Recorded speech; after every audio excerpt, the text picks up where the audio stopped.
Rapa kutoka nchini Marekani Tekashi 69 ameonekana mwenye furaha kubwa baada ya kuachiwa huru jana Ijumaa asubuhi, ambapo wakili wake Lance Lazaro pamoja na mamlaka ya magereza ya BOP walithibitisha kuwa aliachiwa siku hiyo kwa mujibu wa TMZ.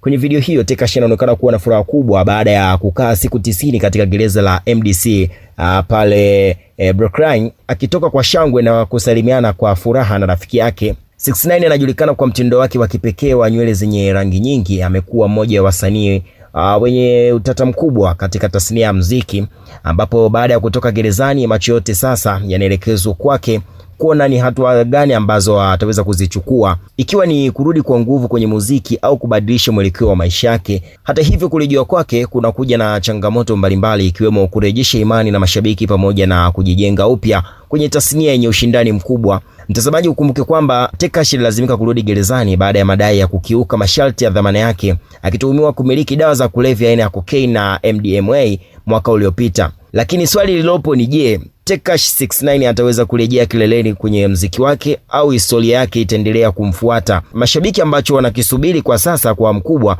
ni kuona hatua yake inayofuata.